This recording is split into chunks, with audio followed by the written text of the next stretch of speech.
Seja bem-vindo, então, meu amigo, aqui para o podcast ou esta live aqui do Oliver Talk, esse é o podcast que descomplica a cultura, e hoje nós iremos falar sobre o livro da Patrícia Mello, A Máquina do Ódio. E, para tal tarefa, eu trouxe aqui o André. Tudo bem, André? Como é que você está? Tudo bem, meu caro. Vamos que vamos aí para digerir mais material nuclear. Exatamente. E também nós trouxemos ele, é o rei, foi denominado como rei pelo ator pornô, Dex. Tudo bem? O rei do Gabriel do Ódio. Como é que você está? Oi, tudo bem? Um prazer aqui o convite. Inesperado para mim, porque eu estou no meio da classe intelectual da direita, direita filosófica aqui. Então, mas o assunto, né? Então tiveram que chamar um especialista em gabinete de ódio, fake news, destruição de reputação. Então, vamos tentar ver o que a Patrícia falou aí, o que eu confirmo como verdade e como mentira. Exatamente. Então, pessoal, é o seguinte, hoje o André ele leu o livro da Patrícia Mello, tomou as vacinas, tudo direitinho, A Máquina do Ódio, e a gente vai comentar, e é muito importante algumas coisas, porque esse livro também foi um recorde de vendas, pelo menos no começo da Amazon, né? Então é importante a gente comentar esses livros, porque muitas pessoas lerão e muitas pessoas também cairão nas notas da Patrícia Mello. Correto, André?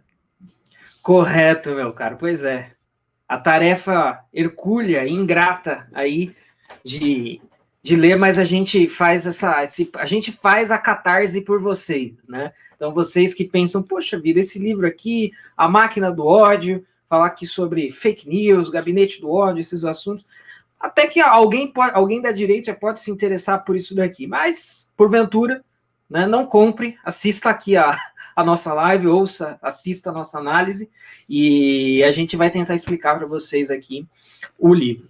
Então só mais finalmente descobrir, a gente vai finalmente descobrir da onde saiu uma mamadeira de piroca.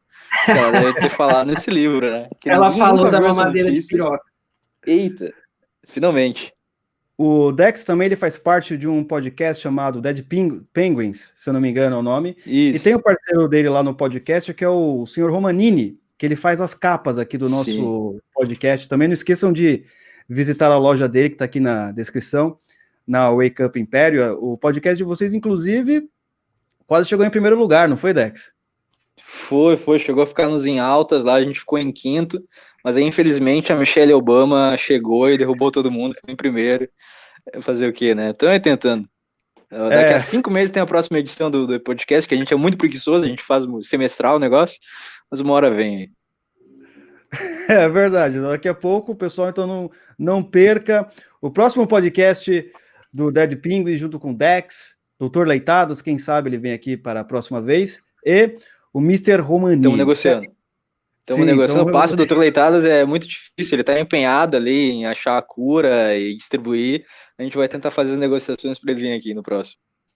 Quem sabe, vamos ver o passe dele. Então, André, vamos lá.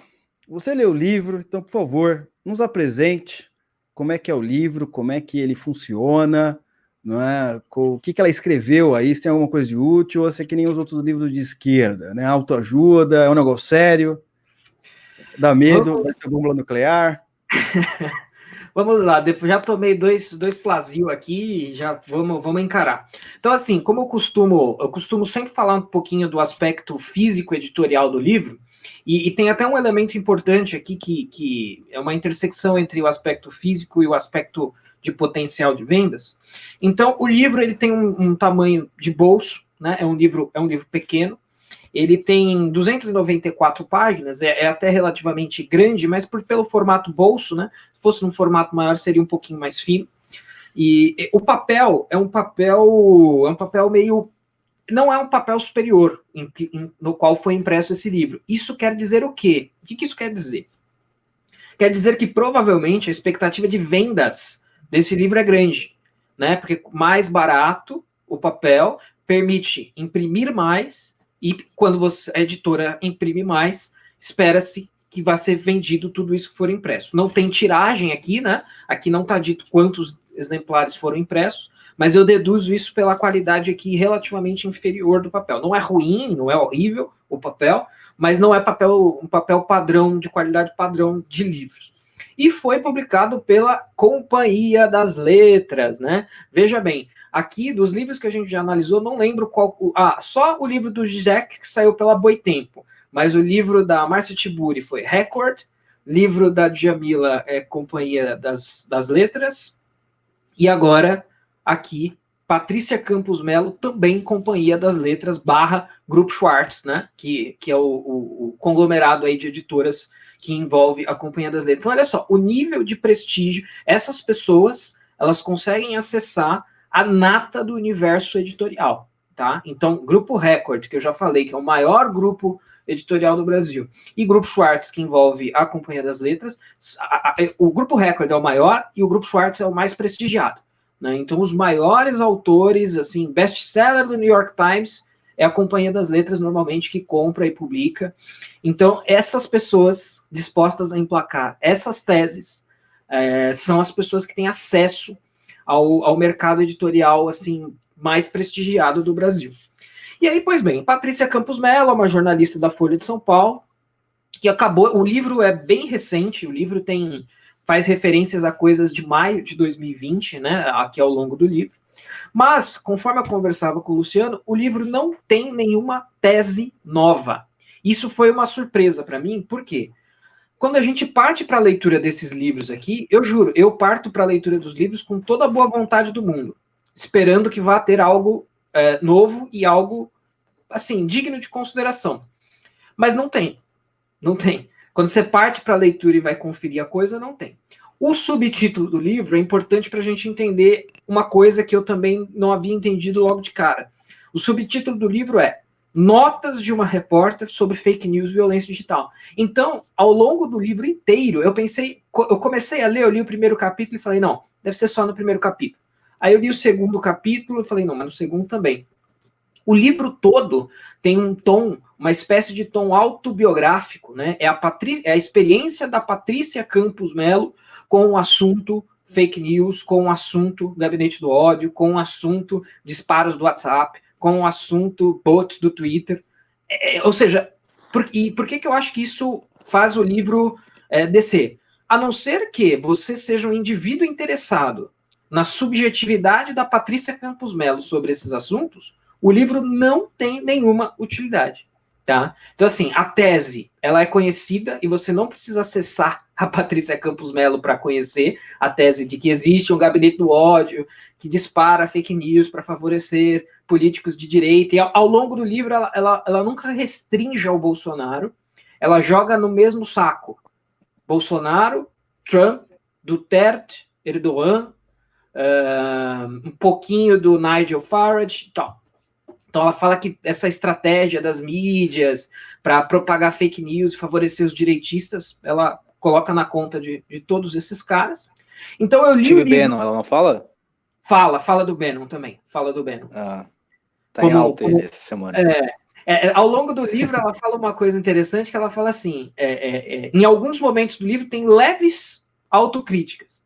Então ela tem um momento do livro que ela fala assim, nós ela não fala, mas ela fala, a esquerda não pode tratar Steve Bannon como a direita trata o Foro de São Paulo. A culpa de todos os males do mundo não é o Steve Bannon, como dizem os esquerdistas mais radicais, e não é o Foro de São Paulo, como supostamente dizem os direitistas. Então eu li o livro buscando um argumento, falei, e que é uma coisa que eu faço com qualquer livro. Deixa eu ver qual é o argumento central desse livro, para tentar colocar ali o argumento e analisar se é verdadeiro, se é falso, se é bom, se é ruim. E aí eu fui lendo o livro inteiro e não achei argumento nenhum. Né? Nem o Hans Zimmer lá, o negão, não é? Tem um capítulo do Hans River. Do Hans River, isso. Não, então, mas quando ela vai falar do Hans... Então, aí voltando. Quem é a Patrícia Campos Melo? Para quem não lembra ou não sabe. A Patrícia Campos Melo, a jornalista da Folha de São Paulo, responsável por uma matéria ali de momentos da eleição de 2018, denunciando já a ideia, supostamente denunciando a existência de um esquema de grupos de WhatsApp para propagar fake news para eleger o Bolsonaro. E aí essa coisa aconteceu, o Haddad tentou impugnar a coisa, tentou melar a eleição com base nisso, né? Eu lembro disso. E aí a coisa... O carro-chefe deles, né? Total. Ou seja, é a Patrícia Campos Melo, é o grande, é quem puxa esse carro, né, para não... Sim, ó, que curioso. E aí depois, como eu disse, como são meio que notas biográficas, a CPMI das fake news, ela vai aparecer aqui ao longo do livro, ela vai relatar totalmente como foi o relacionamento dela com o Hans River, que foi supostamente um cara que trabalhava numa dessas empresas de publicidade, que vendeu o disparo do WhatsApp para favorecer o Bolsonaro. Aí o Hans River vai lá na CPMI, desmente tudo e fala, né, conta aquele episódio que provavelmente muita gente lembra, que ela, em troca das informações, ela teria oferecido sexo. Claro que aqui ela nega veementemente isso, fala que ela tem prova, ela tirou provas até das estrelas, né? Mas a gente sabe que a coisa está em aberto ainda, né? Do ponto de vista de investigação, está tudo em aberto, né? E mentir lá na CPMI é um negócio meio furado. Enfim, já vou passar a bola aí para vocês. Mas uma coisa engraçada, o livro tem 4 capítulos e uma conclusão. Depois, conforme for voltando para mim, eu vou colocando elementos de cada capítulo. Aí eu queria colocar um elemento dessa história toda aí para passar a bola para vocês. No capítulo 1, que chama A Eleição do WhatsApp no Brasil, ela começa essa narrativa subjetiva, biográfica, falando de quando o filho dela viu um vídeo denegrindo a imagem dela, postado pelo Frota, né? Então ela diz aqui, ó, assistimos juntos, ela e o filho dela, ao filme de 8 minutos. Calma, não é um filme do Frota, é um filme que o Frota soltou sobre ela. Calma. O que também pode ser perigoso. As duas coisas são perigosas, né? Então ela diz, assistimos juntos ao filme de 8 minutos, espalhado pelo Frota sobre a Patrícia Campos Melo. Dizia, desclassificada, sem vergonha, mentirosa, petistas. Esses eram alguns dos termos que Frota usava para me descrever, mostrando fotos minhas. Tentei explicar para o meu filho. E aí é legal que ao longo da evolução desse capítulo, vai se mostrando como o Frota foi de antagonista da Patrícia Campos Melo a parça, né? De antagonista a parça. A ironia. Porque ele virou um dos grandes ali proponentes, falantes da CPI das fake news, né? Então isso é relatado. Exatamente. Isso é relatado aí pela Patrícia Campos Melo no primeiro capítulo do livro aí, onde ela está começando a vender a tese de que... Então, ou seja, não tem argumento novo, só tem a tese do WhatsApp. O WhatsApp decidiu as eleições. As fake news compartilhadas pelo WhatsApp, as mensagens compradas. E aí é engraçado, uma outra coisa curiosa também, que ao longo do livro, ela mesma vai entregando como não tem como responsabilizar a campanha do Jair pela compra, mesmo que tenha havido a compra em massa de disparos por WhatsApp, com mensagens favorecendo o Bolsonaro, ela admite que não, pelo menos até agora, não tem como linkar isso com o... É mais ou menos que nem a história da Rússia com o Trump. Não, porque robôs russos no Twitter compartilharam tweets em favor do Trump.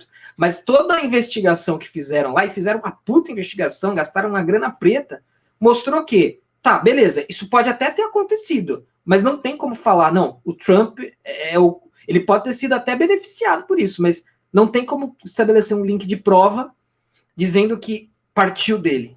E mesmo aqui no livro, né, que não tem nada... Então, e tudo isso é sabido, é fato notório. Não tem nada de novo. Então, o que vocês me dizem sobre isso? Essa narrativa está sendo sedimentada agora em livro. Por favor, Dex, pode comentar, depois eu falo alguma coisinha. É curioso a gente estabelecer já de início esse fenômeno que é das fake news que surgiu há pouco tempo, né? Porque o que seria fake news?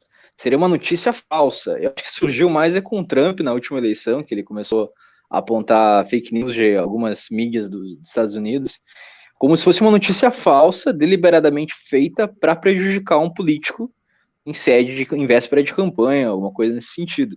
E o negócio, ele se desvirtuou de um jeito que hoje, se tu faz um tweet opinativo, vai ter gente dizendo, não, tu tá propagando fake news.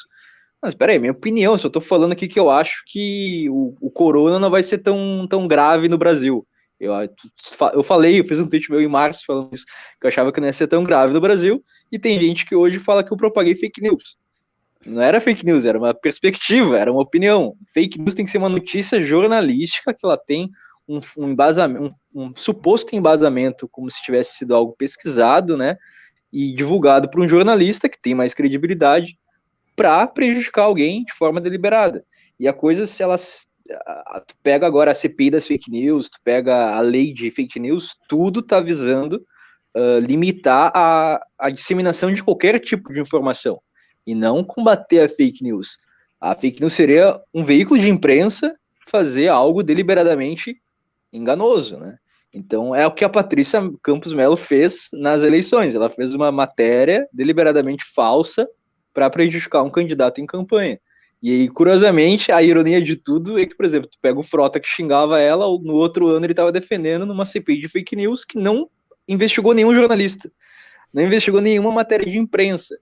Então, o que a fake news seria a difamação. É um jornal, um veículo de imprensa, ou até uma pessoa difamar outra pessoa, e já existe todos os mecanismos possíveis para tu coibir. Só que aí deram uma outra roupagem, deram outro nome para tentar atingir a cabeça do cidadão médio e achar que é algo muito mais grave do que as pessoas entendiam que fosse, né, ao longo de séculos de comunicação humana e de Sim. sociedade que sempre existiu. É a difamação política, né?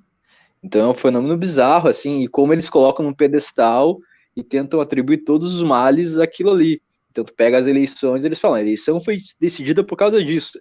É o mesmo que tu falar que alguém botou um outdoor na cidade, pagou do bolso, botou um outdoor para um candidato. Não, pronto, aqui tem dinheiro de campanha, caixa 2 que foi utilizado do Bolsonaro. Não, foi o Zezinho lá da padaria que gastou o dinheiro dele, botou um outdoor, aquilo não influenciou em nada. Influenciou só para tu mostrar o apoio da população ali que se tinha. Então toda a tese ela é maluca, é absurda. E aí eles tentam requentar agora dizendo que tem dinheiro público, que é um gabinete ligado à presidência, ao Planalto, que alimenta isso. Sendo que nas eleições já tinha isso aí e não existia gabinete oficialmente, não tinha como ter verba, dinheiro público. Então toda a teoria ela vai se modificando. Então nas eleições era dinheiro de empresários, aí ao longo desse ano, não, agora é um gabinete alimentado com verba pública, tem assessores, tem não sei o quê, e estamos já todo 2019, quase passou da metade de 2020, até hoje não se consegue achar nada. Eles não mostram quais são as tais notícias falsas, eles não apontam nenhum elemento robusto, né, que comprova essa teoria, e pelo jeito eles vão seguir nisso até 2022, até mais. É bizarro, assim, isso que a gente tá vendo hoje em dia. E parece que tem uma dobradinha, e se não te acusam de fake news, te acusam de discurso de ódio, né? Ajunta essas duas Sim, coisas e já era. exato. Ou coloca as duas juntas, ou se alguma coisa é muito de opinião e não tem nada de notícia, eles te colocam só o de discurso de ódio. E aí, para a rede social já te vetar, te proibir, te derrubar, limitar teu alcance, é até mais fácil, eu acho, a questão do discurso de ódio do que a fake news propriamente dita. Mas seriam fenômenos primos, né, um do outro, que também é um fenômeno recente, né? A propagação do ódio. Sim, sim. É que eu estava até falando para o André, quando a gente analisou o livro da Djamila, vocês podem procurar aí, livro da Djamila Ribeiro, Oliver Talk. Por exemplo, ela vai falar que o racismo, ela usa o termo do racismo estrutural, mas qualquer coisa pode ser racismo, né? Ela dá um exemplo, a gente estava falando aqui nos bastidores que, um cara chegou para ela e falou, nossa, você escreve bem, ela já achou que aquilo era racismo. Então, tanto o racismo estrutural quanto o discurso de ódio, eles têm o mesmo conceito. O sujeito acha que você odeia ele, o sujeito se sentiu ofendido, ou qualquer coisa, ele vai te jogar essa acusação aí. Não tem como você falar, isso não existe, porque é algo, como o André falou, subjetivo, é sentimental, é qualquer coisa que tá na cabeça do cara, né? E curiosamente, quem mais consegue ter produzido fake news, notícia falsa, e já foi comprovado até judicialmente, são pessoas de esquerda. O Haddad, se eu não me engano, foi condenado já por uma notícia falsa, por ter propagado em algum veículo dele uma notícia falsa. O Frota também foi condenado. O que eu acho ruim é usarem o termo propriamente fake news, porque o correto seria, ao meu ver, seria até difamação, até porque já está consolidado como crime, né? Alguma coisa nesse sentido. porque a fake news não existe, não tem no Código Penal, fake news é crime, alguma coisa nesse sentido. Então eles vão mudando a linguagem, eles vão adaptando, mas sempre subjetivo, e que o que tem de elemento objetivo, concreto, é do lado deles, que já está extremamente numerado. Né? Eu gosto de só fazer uma partezinha, Luciano. Pode falar. Uma coisa que eu acho dessa fala. Não fala meu Alex, nome, não, cara. Não fala meu nome, porque depois que a gente terminar essa live, esse podcast aqui, vai aparecer a Polícia Federal na casa da gente. Tá falando com o Dex. Já estão correndo riscos. Já estão correndo riscos. Não cita meu nome. Eu falando sobre o que é fake news, então assim, o Dex já chamou a atenção para isso. Primeiro, fake news, ela não basta ser fake, ela precisa ser news. Então, só pode haver fake news por quem faz news, por quem faz notícia. Então, até de certa maneira, a gente poderia dizer assim, só pode perpetrar fake news quem tem CNPJ de jornalismo, né? Pelo menos eu acho que isso é uma tese possível, né? Então, assim, indivíduo, pessoa física não faz fake news, só pessoa jurídica. Isso eu acho que é um ponto interessante para se pensar. Mas isso é detalhe jurídico que me interessa menos. Agora, quando a gente vai falar de fake news, eu gosto de pensar em desinformação. Assim, esse negócio de fake news e pós-verdade, a gente não pode esquecer, foram termos que surgiram, foram dicionarizados em dezembro de 2016, após os fenômenos Trump e após o fenômeno Brexit. E foi lá que esses dois termos, assim, raiaram para o estrelato. E eles não estão... A questão da fake news, ela não está descrevendo sequer é algo novo. Fake news nada mais é do que a boa e velha desinformação que foi criada, praticada e aprimorada pelos comunistas no Ocidente, por definição. Não tem nem como ser de outro jeito. Falar, não, vai ser uma desinformação reversa. Não, desinformação é a definição técnica, científica, acadêmica, chame como quiser, de desinformação é essa. Claro, a desinformação ela não se dá apenas em nível de imprensa, então ela não se dá apenas em termos de news, ela se dá em outros aspectos, em termos culturais, em termos políticos e por aí vai. Mas o que está se chamando de fake news nada mais é do que desinformação no jornalismo. Né? Então você traz uma coisa que já é conhecida, já é estudada com um novo termo, o porquê a gente pode falar mais para frente, mas eu acho que isso é um aspecto teórico que não pode passar batido. Você estava falando aí que fake news só pode ser feita por jornalista, mas acho que a gente tem que tomar cuidado mesmo, porque o pessoal confunde os conceitos de maneira fácil, né? Enfim, isso é a coisa mais normal, né? Tava até vendo hoje, né? O Kim Paim, né? O Kim Pen, ele estava brigando, ou não, tinha as deputadas, a deputada falando mal dele, a outra falando que você é um mentiroso. Sim. Mas isso é interessante, né? Daqui a pouco, fake news pode virar qualquer mentirinha. Né? Você vai lá, você marca com a menininha, né? Você não sai no rolê, ela, por que ele não saiu com você? Ele me deu uma fake news, do jeito que eu vi. O assunto mais grave que deveria ser tratado são fotos de avatar falsas. Isso deveria ser crime, porque é fake news mais grave da humanidade. Tu vê uma foto lá, acha que a pessoa é bonita, e tu encontra e não é tudo aquilo que tava no avatar, né? Que tava editado. Isso aí ninguém fala. Instagram é maior fake news aí. Tem que tomar cuidado. Se a moça tirou uma foto de 45 graus, assim de cima, tem que tomar cuidado. Essa foto normalmente engana. Você tem que ficar certo, de 45 não vai, porque ela já não tá mostrando o lado do corpo. Tem que ser caveiro com isso daí, cara. Sim, e essa questão que tu falou de deputado brigando com Kim Paim é interessante porque a gente tem a Lei Kim que já foi aprovada. E a Lei Kim é o que do Kim Kataguiri, né, que é outro Kim. Ela fala, a gente batizou informalmente de Lei Kim, porque o que ela fala? Que é crime, se eu não me engano, 8 anos, de 4 a 8 anos, tu propagar notícia falsa em época de eleição. Então agora tá chegando a eleição, se tu der um RT numa notícia de um jornal e a notícia é falsa, tu tá correndo o risco de pegar de 4 a 8 anos. E é uma coisa mais que deveria ser segura. Eu tô compartilhando um jornal. Tu não tá tweetando, tu não tá dizendo alguma coisa. E aí tu pode ser enquadrado nessa lei. Então é bizarro. E fora a questão do conceito. Eu posso chegar e falar que eu acho que o Kim Kataguiri vai ser um péssimo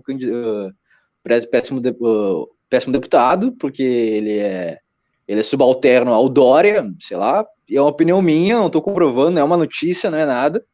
Poderiam me processar por alguma coisa de difamação ou injúria, eles vão lá e me enquadram na Lei Kim, como se eu estivesse mentindo deliberadamente, e aí pego de 4 a 8 anos. Então já é preocupante a situação que chegou.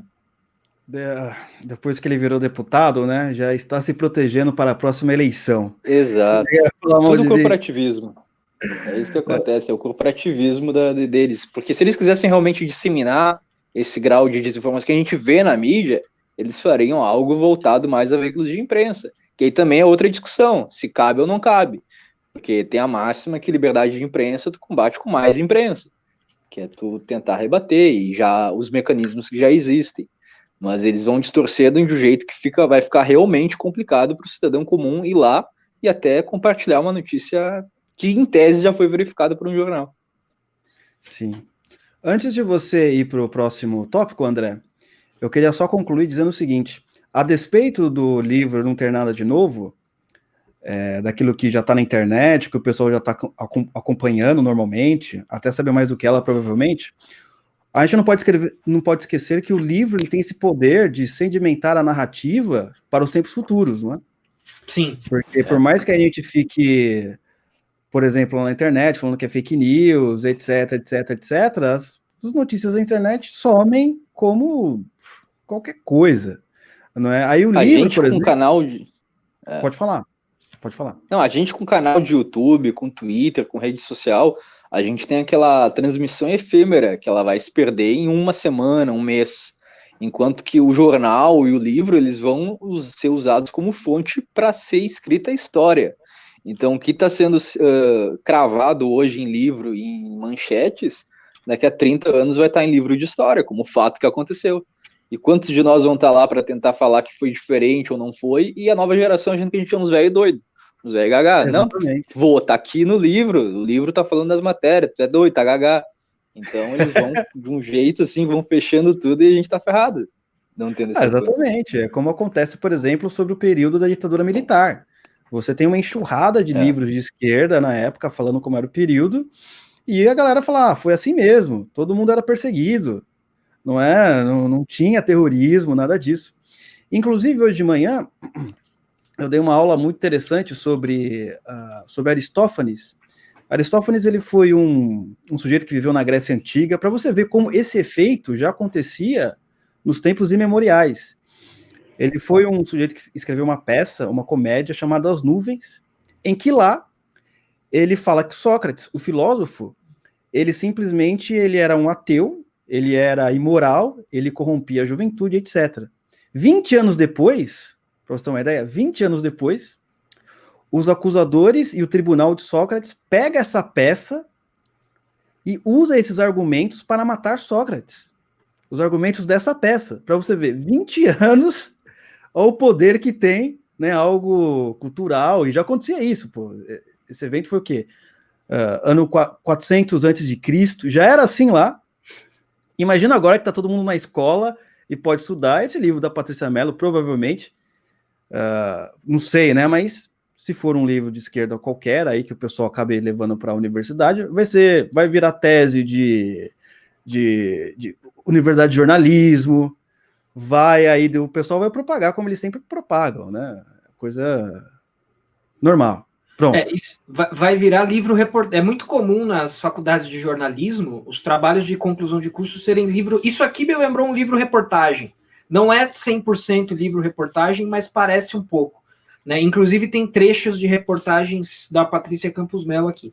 Mas enfim, para trazer... Então no capítulo 1 ela fala a tese do WhatsApp, né? Dos disparos do WhatsApp como sendo importantíssimos para o destino das eleições no Brasil. E no capítulo 2 é que ela vai falar do gabinete do ódio. Mas antes de levantar essa bola, aí que vamos chegar agora no mestre.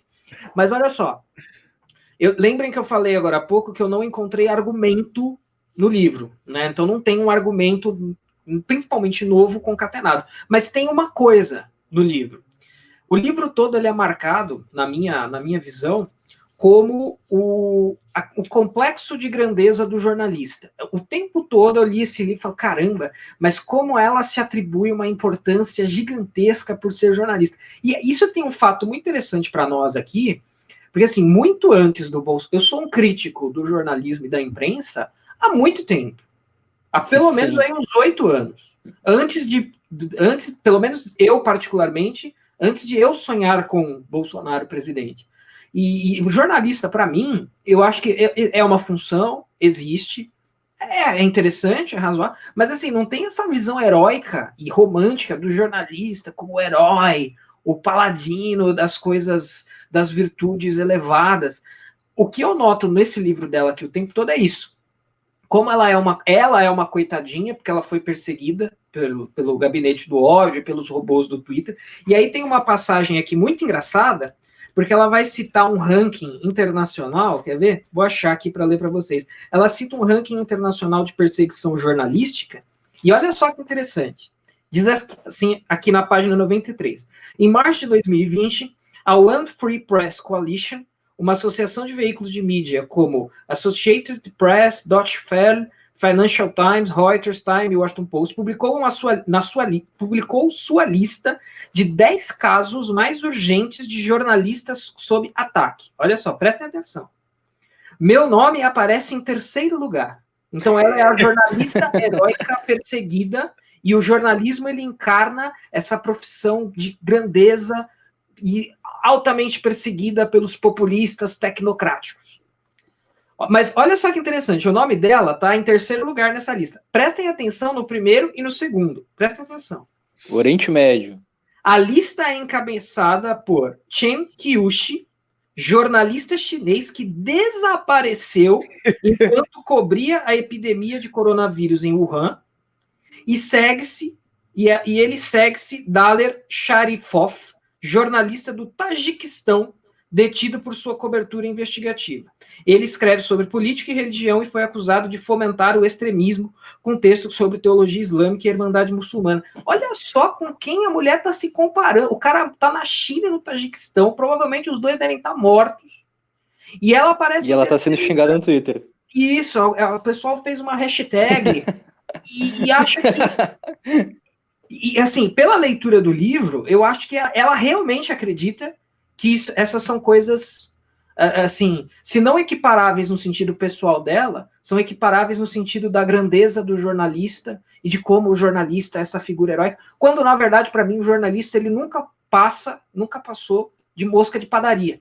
É o cara que posa, ele tá lá na vitrine da padaria, ele posa um pouquinho no sonho, posa um pouquinho na rosquinha, posa um pouquinho no pão francês, só que não come nada e acabou. O jornalismo é isso. A atividade jornalística. Existem ótimos jornalistas admiráveis. É uma atividade importante, mas não me venha com esse papo de que são deuses olímpicos, porque para mim isso não me desce. Tá? Para mim, o jornalista ele é reprodutor, ele não é criador.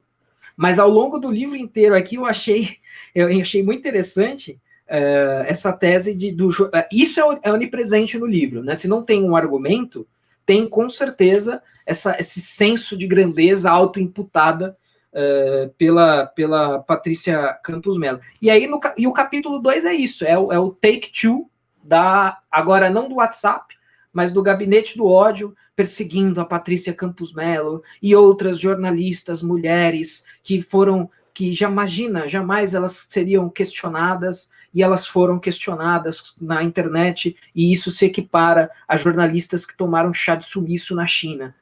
O capítulo 2 é basicamente isso. É curioso que tem 1% da classe jornalística realmente se constitui de profissionais que eles conseguiram fazer um trabalho investigativo sério, perigoso, se colocaram em situações de risco, e o trabalho final, ele mudou muitas vidas, ou denunciou algum esquema importante, e a maioria dos jornalistas não, só que eles têm a pretensão de se comparar com esse 1%, que realmente faz um trabalho espetacular, né? Então, ao longo da história, a gente tem vários exemplos nesse sentido. Esse próprio ranking aí dela já mostra a discrepância aí, como uma coisa destoa. Então, um da China, um do Oriente Médio, e ela sofrendo ataques no Twitter com memes e vídeos e piadas. E eu acho que, e se o critério for zoar a internet, eu acho que ela tinha que estar em primeiro, porque eu acho que ninguém zoa mais jornalista do que o brasileiro. Ano passado, então, o que tinha de conta paródia de jornalista, de veículo de informação no Twitter, fazendo manchete absurda, e gente famosa até de esquerda retweetando como se fosse verdade, caindo, sem nem conferir que não tem o sinal de verificação. Então, já mostra toda a doideira que é o Brasil, né, nesse sentido, de esculachar mesmo, mas nunca no âmbito violento. Tu vai olhar o índice de jornalistas assassinados no Brasil, não se compara a países em que realmente a imprensa ela é reprimida de forma contundente e séria, né? Cara, esse daí é o que o meu amigo Carlos fala, esse daí é o síndrome do prisma luminoso, não é? Afeta escritores e jornalistas. Cara, eu não... A moça vai lá e se compara com jornalistas perdidos, mortos da China, do Oriente Médio. Não... O que você vai pensar, né? Aí você fica imaginando assim, cara, que essas pessoas... Por que essas pessoas são contratadas? O que elas estão fazendo escrevendo? Meu, qualquer... Mas isso é interessante, porque o que acontece? Enquanto o André estava falando, eu estava imaginando o seguinte, então ninguém que não esteja no nível da Patrícia Mello, logo, é um blogueiro. Então todo mundo aí que trabalha na mídia independente, Jornal da Cidade Online, Conexão Política, Renova Mídia, Terça Livre, entre outros, não são todos blogueiros. Ela chama de blogueiros no livro. Exatamente. E o Intercept. O Intercept. Intercept também seria blogueiro. Mas ela fala que é uma mídia independente que precisa de apoio financeiro dos leitores. Ela diz isso. Eu vou achar aqui para vocês. Qual a diferença técnica entre um site de direita e o Intercept? Talvez eles são mais coloridos. E uma coisa também aí fascinante, porque aquele jornalista, Oswaldo Estáquio, né? Eustáquio ou Estáquio? Eustáquio. Ele, inclusive, tem informação, não é? Porque o pessoal chama ele de jornalista. Eu acho que tem, né? Então, mesmo assim, ele paga lá também a carteirinha, tudo, né? O Alan, até onde eu sei, ele não tem a formação, mas no Brasil tu não precisa ter o diploma para ser jornalista. O Oswaldo Eustáquio, ele tem lá o comprovante lá do sindicato deles, lá da categoria, ele tá totalmente regularizado como jornalista, oficialmente jornalista, e tem faculdade. Então, não tem nem o que se questionar no caso dele. Você achou aí, André?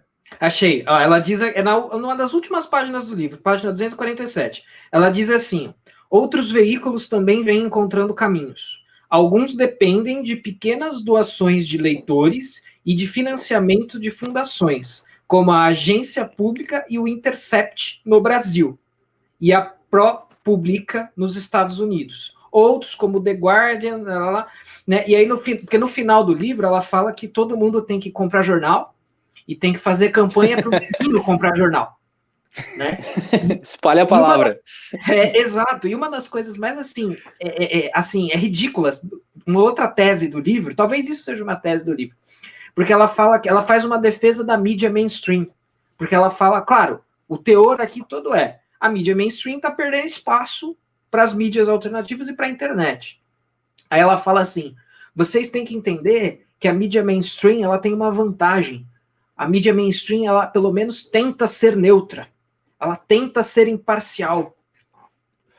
Aí eu lembrei, eu só conseguia pensar, falei, tem uma pesquisa, eu não achei essa pesquisa para citar ela aqui agora, eu achei uma outra que eu vou citar no outro momento. Mas assim, nas faculdades americanas, as faculdades das áreas de comunicação, elas têm menos conservadores que todas as outras. Se você for num curso de história, num curso de filosofia, num curso de sociologia, tem mais conservador nesses cursos do que nos cursos das áreas de comunicação. Então, peraí, ela está dizendo que as pessoas que são formadas nesse ambiente procuram ser imparciais, que a vantagem da mídia mainstream é a imparcialidade, a neutralidade. Isso é uma piada, né? É uma brincadeira.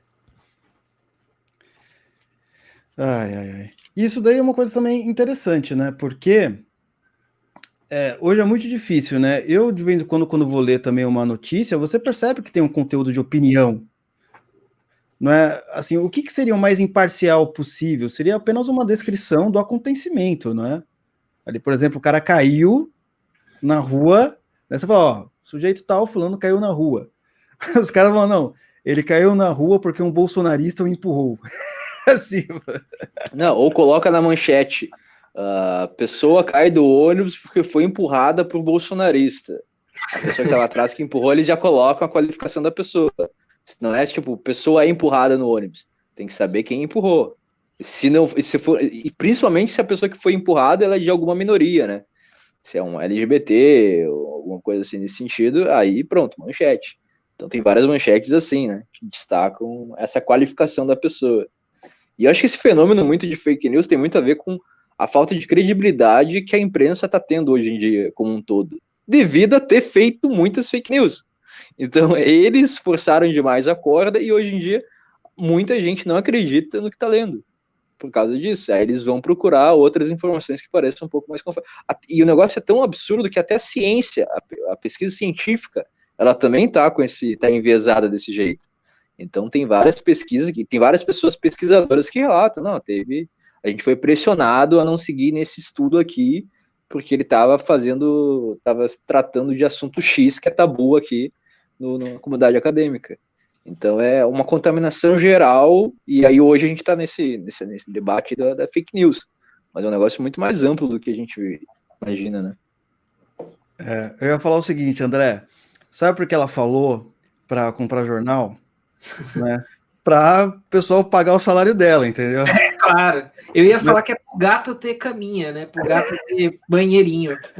Mas isso é o quê? Isso que eu falei é fake news ou discurso de ódio agora? Agora eu não sei, não é? É a mesma coisa. Machismo, porque ela é mulher. Falando em machismo... Se ela fosse homem, tu não ia falar isso. Se ela fosse homem, tu não ia estar fazendo essa piada.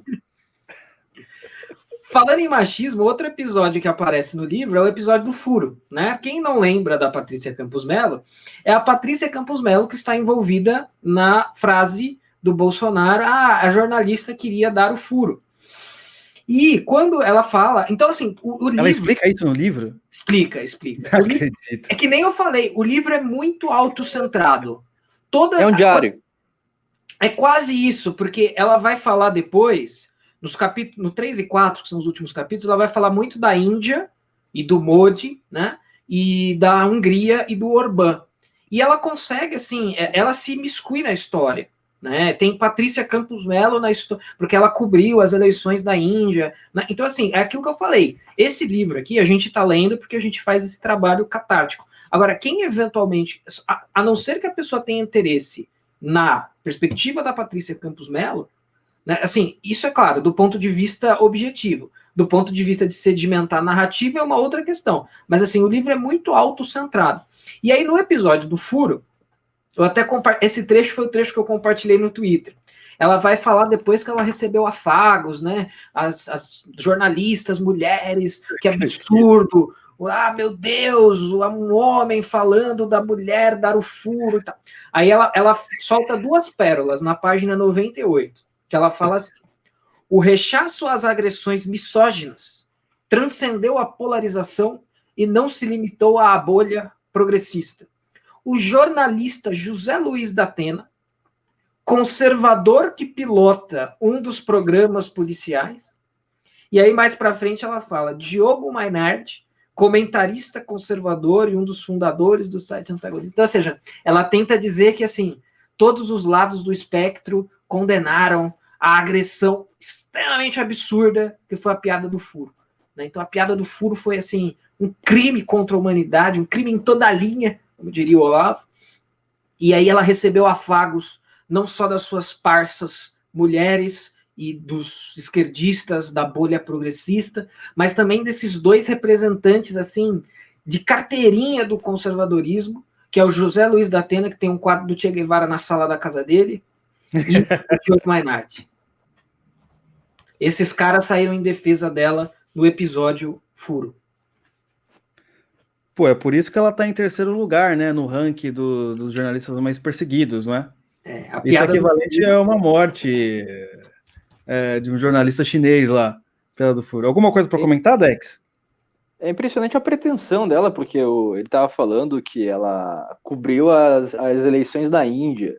Então, o currículo dela é de cobrir eleição em países tranquilos e aí, de repente, ela se considera digna de ter um trabalho a ser prestigiado como se ela tivesse feito a cobertura de uma guerra, de um país em guerra, né? O Vietnã.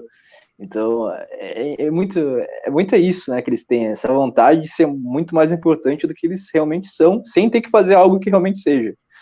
Esse complexo de grandeza, eu lembrei de uma frase que eu não citei quando eu falei isso, mas tem uma frase que eu acho sensacional para descrever isso, e que está totalmente em sintonia com a minha crítica geral ao jornalismo. Claro que existem bons jornalistas, e claro que existem trabalhos excepcionais no jornalismo, mas not so fast, Junior, que jornalismo é só jornalismo. Jornalismo não é altas letras e nada disso. Mas tem uma frase que diz assim, 50% dos jornalistas acham que são deuses. Os outros 50% têm certeza. Esse é o espírito. Se eu tivesse que resumir o livro da Patrícia Campos Mello, eu diria que, olha, o espírito que moveu a tecla para ela redigir esse livro foi esse. Essa ideia dessa grandeza jornalística e como é um absurdo o jornalista receber uma piada e ser vítima, etc, etc. Esse sofrimento único que ela passou, é quase uma Anne Frank. Quase. Quer dizer, um judeu, né, no campo de concentração. Incrível, né? Esse pessoal não tem mais a noção da realidade. E o que vai acontecendo, isso é muito interessante. Porque cada vez mais que o pessoal vai aceitando esse tipo de discurso, esse tipo de linguagem, essa sensibilidade, o humor também acaba sendo afetado. Por quê? Tinha até uns rapazes aí que faziam um humor bonzinho, né? Nada de bom. Aí já começou, de repente, já não vou mais fazer isso, né? Parou de fazer humor para ser comentarista político. Tem vários desses, né? E esses caras acabam trabalhando de maneira direta ou indireta para que acabe o humor no mundo. Dex, inclusive você, certa vez, fez uma tríade, ou comentou no Twitter, que até isso na direita estava acontecendo, né? Pô, a gente não pode mais zoar o pessoal, que vocês ficam assim, cancelar, não sei o quê. Não lembro exatamente como é que era, mas até você viu como o pessoal tá lá do outro lado. Ficou 30 anos no marxismo, na podridão da miséria moral brasileira. Ele vem para a direita, ou para o conservadorismo, ou enfim, sai de lá, ele traz todas essas coisas juntos e já começa a olhar o mundo da mesma maneira como esquerdista, só que ele está agora usando uma camiseta amarela. Sim. Tem a parte sensível, né, que ela... Tem dois aspectos aí que eu queria mencionar desse trecho que tu falou. Um é que o papel de criticar políticos de forma mais ácida e cômica é do humorista, e criticar a sociedade como um todo. Então a gente vê esses jornalistas de cristal fazendo isso, e tu não vê comediantes profissionais cutucando isso aí, né? Quem tá cutucando e fazendo piada e parodiando é o cidadão comum, que tá nas redes sociais, fazendo montagem que ele fez em 2 minutos, porque ele achou engraçado, e às vezes até de qualidade extremamente duvidosa em questão de técnica, né, porque o cara não sabe usar o Photoshop, não sabe usar nada, e vai lá, espalha, os outros acham engraçado e pronto. Então, o cidadão comum está ocupando o lugar do humorista, né, do comediante, que era de estar apontando o dedo para autoridades e para a imprensa e para qualquer outro veículo que tem algo esquisito. Então, quem está fazendo é o cidadão comum, ela está com receio, eles estão com receio do cidadão comum. E o outro aspecto é que tem a parte também sensível, até do campo mais conservador, com algumas piadas. Então, sempre se prega a liberdade de expressão máxima, humor é humor, mas, de repente, alguma piada que tu faça, sei lá, com um deputado da base. Não, esse deputado é bolsonarista, tu não pode fazer essa piada, tu tá atacando ele. E alguns outros temas também, a gente começa a ver esse resquício que as pessoas têm de que, tá, liberdade, mas nem tanto, né? Meme, aponta o meme pra lá, não põe o meme pra cá. Sendo que tu tem que ter a maturidade de conseguir fazer uma piada, inclusive de quem tu gosta, que é um talento natural do brasileiro, né? Quanto mais faz piada é com teus amigos. E quanto mais intimidade tu tem, tu mais faz piada, né? Por causa disso que vai acabar a amizade, tu vai ter algum tipo de sentimento ruim em relação à pessoa. Então, fazer uma piada com um político, mesmo que tu concorde com ele, se ele deu um vacilo, por exemplo, teve um engraçado essa semana, ou semana passada, do Hélio Negão, ele deu RT nele mesmo, como se fosse outra conta. Muito bom, deputado, é isso aí, excelente trabalho. e era ele dando RT nele. Então, possivelmente, o assessor ia usar alguma conta pessoal dele, usou sem querer a conta dele, negão. Aí tu vai deixar de rir disso aí? É essa capacidade que a esquerda perdeu há muito tempo de só conseguir fazer piadinha sobre o Lula que enalteça o Lula. Exatamente. E não piadinhas que tu possa realmente rir. E piadinha que tu só enaltece, aí não é piada, é propaganda, é um negócio assim. Então tu tem que enaltecer o que realmente se enaltece e fazer piada do que realmente é piada. Tem esse senso cômico que tu não tem como questionar. Isso é verdade, tanto com o Hélio Negão, com a Zambelli também aconteceu nesses últimos dias aí também, alguém da assessoria dela, mas é isso, cara, tem que rir, tem que usar os memes, né, mas aí você fala, é que nem você falou, às vezes você usa o meme com o deputado, né, do nosso lado, aí o cara, não, você está dividindo a direita. Essa imaturidade tribal que a gente tem, não, a gente tá num time, a gente tá fechado, só pode apontar pra lá, cara. Não, mas a gente não tá com arma, é piada só, fica tranquilo, cara. Tô fazendo uma piadinha aqui, tá tudo bem, eu vou votar no fulano em 2023, tá tudo bem. Continua então, André. Perfeito. Então, próximo tópico aí. Não, até o gancho rápido, essa organicidade, né? Então, essa coisa da piada, da piada, inclusive com quem tá do mesmo lado da trincheira, ou do meme, da montagem, isso aí é uma coisa tão orgânica que escapa, inclusive, aqui. A análise, isso aqui, me parece que o jornalista mainstream, ele não consegue entender isso. Fugiu do controle dele, ele não entende como e porquê, como fugiu, por que fugiu, como funciona, e ele não consegue entender essa organicidade, que isso é a coisa do momento, e que isso está fora do alcance dele, aí ele começa a criar teses do gabinete do ódio, do Zapgate, e por aí vai. Então, só queria... Continuando, só finalizar, porque não faz mais parte do humor oficial. Sim. Da TV aberta também. Uhum. Eu não sei se isso é verdade, tá? Mas eu lembro que alguém falou para mim que, inclusive, o Cacete Planeta, que eu achava algumas coisas engraçadas, outras nem tanto, ele, inclusive, saiu da programação da Rede Globo por causa do Lula. Não sei se é verdade. Eu lembro que uma amiga de esquerda tinha falado para mim na época, né? Não, esses caras têm que sair mesmo, certo? Tá zoando aí um grande presidente e por aí vai. Eu lembro que, na época, foi mais ou menos isso, né? Eu também fiquei sabendo disso. Mas não sei se é verdade, foi uma pessoa que falou, né? O Dex ele deu uma saidinha, mas já ele volta. Mas eu acho que o Hélio de la Penha, ele veio a público e confirmou essa hipótese. Se eu não me engano. Voltou. Bom, então vamos para o capítulo... Então eu vou fazer o capítulo 3 e 4 numa tacada só, porque eu acho que eles são até menos... Então, o capítulo 3, fatos alternativos e a ascensão de populistas no mundo.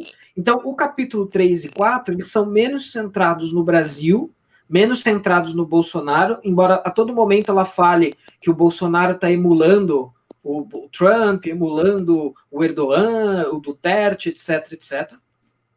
Então, o capítulo 3, fatos alternativos e ascensão de populistas no mundo, o Modi, né, na Índia.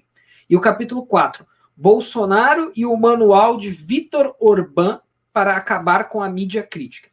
Então, no capítulo 3, ela abre dizendo o seguinte: dia 20 de janeiro de 2017, dia da posse de Donald Trump como presidente dos Estados Unidos, foi o prenúncio da era da pós-verdade que começava para valer. Então, ou seja, em 2020, já passou tempo e os caras ainda estão investindo na tese da pós-verdade, né? Não, mas que arrogância, né? Ela chega e define os tempos históricos da humanidade. Sim. Ela, Patrícia Mello, coloca dia 20 de 2017 como a época da pós-verdade. Jornalista. Caramba, hein? Jornalista, são os deuses. Velho. Os deuses jornalistas. Eles não concordam com a atual realidade do que eles estão enxergando, então eles criam, em negação, essa teoria de que são as pessoas que estão moldando a realidade, sendo que quem está tentando moldar e não está aceitando são eles, né? Eles próprios, né?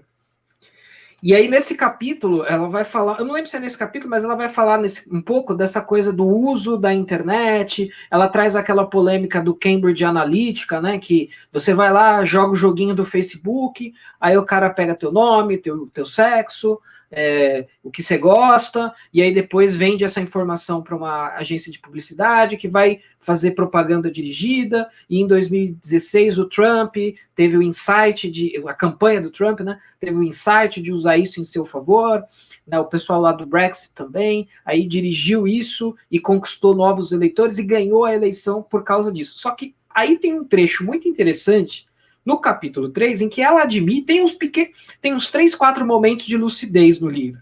Um deles, eu não vou ler todos, mas um deles, ela diz na página 143... até... Tipo, como se ela estivesse drogada sempre, tivesse um... Olha, eu não vou afirmar nada, porque eu não quero ir preso, mas... Não, isso aqui é uma metáfora, tá? Eu tô avisando que é uma metáfora. Isso é uma fake news, Oliver. Isso é uma fake news. É como se ela estivesse... E aqui ela tivesse tido um lapso de lucidez. Não é lapso de razão, é um lapso de lucidez. Ela diz na página 143, ela faz uma seguinte... Então tem esse negócio todo do Cambridge Analytica, propaganda na rede social, propaganda com target, né? E tudo micro-target, né? Que você vai lá, olha, você tem uma propaganda específica para o homem branco de 30 anos, mas você tem uma campanha específica para o homem branco de 70, e tudo isso foi chupinhado das redes sociais, e o Trump ganhou a eleição por causa disso, para resumir. Mas aí na página 143, nesse lapso de razão, ela diz o seguinte: há pouquíssimas evidências confiáveis de que esse tipo de propaganda política direcionada funciona melhor do que as técnicas que já existiam 15 anos atrás. Porque como é que eu vejo isso? Isso é opinião pessoal. Sim, foi utilizado mecanismos que envolvem as redes sociais? Sim. Agora, você saltar disso para... E esses fatores foram determinantes para a eleição? Olha, quem descobriu usou, pois bem, usou como se usa milhares de técnicas, limpas, não limpas, lícitas, semilícitas, e todo mundo usa de todos os lados. Essa foi apenas mais uma delas, e não existe nenhuma evidência de fato de que isso seja o fator decisivo e determinante. Aí é o que a gente estava falando no bastidor lá, que o Dex mencionou, que é a mamadeira de piroca, né? Isso sedimentou na cabeça das pessoas que a fake news da mamadeira de piroca dada pelo PT nas creches, isso daí foi o que determinou a eleição. O Bolsonaro só ganhou porque espalhou a fake news. Não, fake news é desinformação. Desinformação é praticada há pelo menos 100 anos no Ocidente, e o negócio joga para lá e para cá, entendeu? É que nem você fazer jingle, entendeu? Todo mundo faz jingle e um jingle vai dar certo, ou vai ser vencedor. Então não tem essa supremacia da fake news, a supremacia do uso da Cambridge Analytica, e meio que ela própria acaba num lapso de lucidez, encontrando isso, e ela traz essa citação. E no fundo é isso mesmo, pelo menos é como eu vejo, né? Eu acho que ela mistura muito, no livro, pelo que está falando, ela mistura sempre o evento, o fenômeno das notícias falsas, né, das fake news, com a questão política, né? Então, a política em si, usando algo novo, uma ferramenta nova que é a internet, ela pode causar confusão e vai ter gente usando melhor e gente usando de forma mais tacanha, né? Mais grotesca. E é o mesmo que aconteceu quando se começou a usar publicitário em eleição. Então, vários políticos contratam publicitários para arrumarem. Tem que falar isso, tem que falar aquilo, tem que se arrumar assim, tem que se vestir assim. Inclusive, um dos feitos que atribuem da vitória do Lula foi exatamente ter contratado o Duda Mendonça, que era um publicitário renomado, caríssimo, e ele conseguiu mudar a imagem que o brasileiro tinha do Lula, de um cara mais selvagem, mais rude, mais comunista raiz. E em 2002 veio o Lulinha Paz e Amor, totalmente repaginado. Ele usou um mecanismo que estava à disposição dele, que era a publicidade. E a política, ela tem isso, de publicidade. E a rede social, o que eles estão fazendo dessas análises, é a publicidade virtual. É tu saber qual é a faixa etária que está te endossando, que tipo de discurso ganha mais engajamento, ganha menos. Então é uma ferramenta nova que eles sabem que não conseguiram usar, e todo o discurso deles, eles falam que eles perderam a militância da internet, que eles precisam recuperar, só que alguns mais resistentes ainda estão em negação. Não, eles usaram de subterfúgios completamente clandestinos e ilegais e obscurantistas para conseguir isso que a gente não consegue, porque é impossível que o mundo seja desse jeito. O resumo seria esse, mas é só uma ferramenta a mais para o político utilizar, como várias outras que eles já utilizam, já utilizavam, né? E cada vez mais vai ter outras ferramentas com a tecnologia. Sim, sim. Isso é uma das coisas, por exemplo, que é muito usado. Só que, por exemplo, o pessoal da CPMI, você olha lá o relator, cara, quem ensinou ele a usar o WhatsApp foi o quê? Foi o sobrinho, o neto, não é? Ele olha essas coisas e acha umas coisas absurdas, mas é uma das coisas tão extremamente normais. Por exemplo, você entra num site, sei lá, da Americanas, e para qualquer outro lugar que você for da internet, a propaganda da Americanas... É o que tu clicou. Tu pesquisou um produto no Google, tu vai no site e ele vai oferecer aquele produto. Aí o Ângelo Coronel, que deve ter os seus 65 anos, acha isso de outro mundo. Mas agora a Patrícia Campos Mello, que deve ter o quê? 30?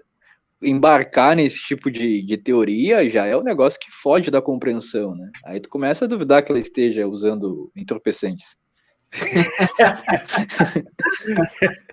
Mas é uma coisa impressionante, porque essas coisas de pixel, remarketing, todas essas modalidades aí do marketing digital, já é usado por bastante tempo, por bastante tempo, inclusive. Eu queria comentar uma coisa também. Você falou, por exemplo, que ela cita o populismo. E eu acho a palavra populista uma das palavras mais populistas que existem. Segue dependendo de alguma coisa. Sim. Não, porque eu já me peguei pensando no conceito desse termo. E populismo, assim, é que nem discurso de ódio. Quem define ódio? Né? Quem é que vai definir ódio? Populismo também. Ué, quem que define o termo populismo? Porque aí você olha lá o cara de direita falando, não, porque o Lula é populista. Tá ok.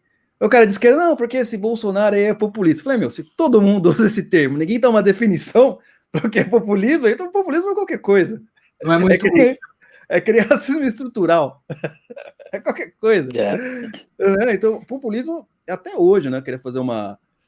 se tem um autor, sei lá, de um tempo, já, sei lá, o cara 60 anos atrás, há 60 anos, definiu o que é populismo, porque até hoje o termo populismo, ele é usado de qualquer maneira, qualquer um usa, sem critério algum. Né? O que é populismo? É você fazer o que o povo quer. Pô, mas o cara não foi eleito para isso? Então tem alguma coisa estranha.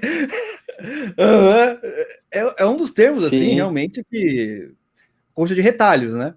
O cara coloca qualquer coisa e não define. Exatamente. Outra coisa também que eu queria falar, você estava falando da desinformação, um pouquinho... Sai um pouquinho aqui do podcast. O Call of Duty novo agora, né? Teve o trailer do Yuri Bezemov. Sim, porra. Sim. Sim, não explodiu foi? Cabeças. Inclusive os caras ficaram, pelo menos que me falaram, né? O Paulo AP falou que os jornalistas americanos ficaram pé da vida. Porque o Yuri Bezemov falando do comunismo, desinformação, não sei o quê. Até eu quero jogar agora. Só tem que comprar isso aí. Pode falar. Tu imagina aparecer essa propaganda no trailer de jogo nesse momento dos Estados Unidos com esse discurso. Então, o que o jovem mais consome hoje é jogo, né? Não é livro ou filme, é jogo. Então, tu levar essa mensagem para os caras no meio de uma divisão do país em relação a black blocs e o que tá com antifas, né? É uma mensagem forte, né? É uma audácia dos caras, né? Conseguiram. Exatamente. Então, eu também quero jogar, hein? Só que eu preciso de uma placa de vídeo nova aqui. Assinem Oliver Club, ajuda a gente aí. Senão não vai dar certo, pô. Alguma coisa a mais, André? Mais uma coisinha. Pode falar. O capítulo, e a conclusão dela também é importante, eu vou mencionar algo da conclusão, mas rapidinho, então, só para explicar o capítulo 4. O capítulo 4 é Bolsonaro e o manual de Viktor Orbán para acabar com a mídia crítica. Ela vai falando que o Orbán, na Hungria, começou a fazer duas coisas. Cortar a verba da imprensa, e para ela isso é algo criminoso. Sério? Porque aí, sim, ela fala, olha, a estratégia do Viktor Orbán é cortar a verba da imprensa. Não conseguiu cortar? Pressiona as empresas que fazem publicidade nesses órgãos de imprensa para não fazer mais e secar a fonte de renda desse órgão de imprensa, jornal, TV, etc. Enfim, segundo ela, isso é uma estratégia mirabolante e brilhante para se acabar com a oposição da imprensa. Peraí, ela acha, só para entender, ela acha errado o governo federal não fazer propaganda no jornal, certo? Pra, tipo, não fazer propaganda dos Correios. O Correio é um monopólio, não precisa de propaganda. Ela acha errado não fazer propaganda dos Correios, porque aí o jornal não vai ter dinheiro para se financiar, é isso? Em princípio... Sim, porque o jornal vai ter que vender, né? Aí é difícil. Imagina se sustentar com dinheiro de venda, que absurdo isso aí.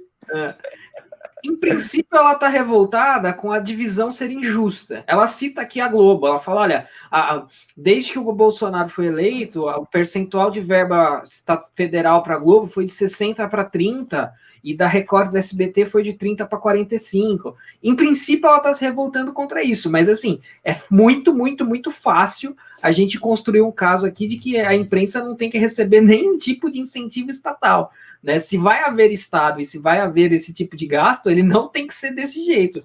Os jornais e os órgãos de imprensa e de mídia que se virem nos 30. O cara vai na feira vender laranja, ele tem que vender a laranja dele. O governo não tem que ir lá comprar a laranja dele se tudo der errado. Ele tem que se virar nos 30 e vender a laranja. Então, com o jornal deveria ser mais ou menos a mesma coisa.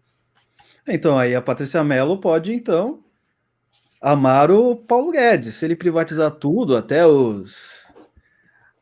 as concessões de rádio e TV, pronto, acabou com essa brincadeira. Ela não vai Não tem para ninguém, né? Acabou, 0%, tá, Patrícia? Então, só que aí você vai ter que começar a fazer matérias boas, né? Que senão ninguém vai sustentar. E o pior é que acho que ninguém conhecia ela antes disso aí, né? Dessa matéria. O Hans River conhecia. Só ele. Sei, né? Não. Conhecia, ela conversou com ele, ela fez a matéria meses antes, né? Ela conversou com ele. Ela isso aí não é uma fake news, isso aí é um fato. Ela diz aqui no livro que eles foram na padaria e ela pagou um PF e a insulina dele. Ele estava sem insulina e falou para ela, aí ela pagou um PF na padoca e pagou a insulina dele. Segundo ela, foi só isso. Pagou PF, não confundam que ela tenha pago outra coisa, foi PF e insulina. Prato feito na padaria e a insulina. Exato. Cara, essa é uma das coisas mais bizarras. Você imagina fazendo um filme de espionagem, né? Os americanos, vai lá o jornalista, tal, investiga e não sei o quê. Uma maleta de milhões de dólares pro cara dar uma grana aqui, PF, insulina, cara. Quem paga insulina? E ele com aquele visual, o Hans River com aquele visual dele de anos 70, né? Black Power, óculos, jaqueta, camisa florida, totalmente na estilo. Ele não saiu da Cidade de Deus, né? Daquele filme. Meu, o Brasil é muito louco, até para essas coisas de investigação a gente é difícil. Acerola, né? O laranjinha. Olha, cara, a ironia da coisa, ele foi chamado por deputado, não sei se foi o Frota que chamou ele ou se foi o Rui Falcão, para corroborar com o que eles queriam descobrir, que era que haviam sido feitos disparos pelo Bolsonaro. Ele chega lá e fala, não teve mais do PT e do Meirelles. Esses foram quem mais gastaram. E aí ele traz comprovantes, prova tudo, é uma ironia divina, assim, um negócio que só Brasil, cara, só Brasil. A testemunha dos caras foi contra eles. Assim. E aí queriam prender o cara. Não, tu não falou o que a gente quis. Você tá mentindo? Vai embora. Dizem que foi coração ferido, hein? Dizem que foi... Não sei, dizem. Não sou eu que disse isso. Não é? Sim. Mas vamos resguardar. Vamos resguardar. Acho que é só isso que eu ia comentar sobre esse tópico. Não tenho mais... Deixa eu trazer aqui, ó. Página, cara, surreal, velho. Página 177, ela diz assim, Trump sabe que a mainstream media, e ela cita aí o termo em inglês, que é para dizer como o Trump diz, né? Trump sabe que a mainstream media, a mídia tradicional, é o maior obstáculo para a hegemonia dos populistas fatofóbicos.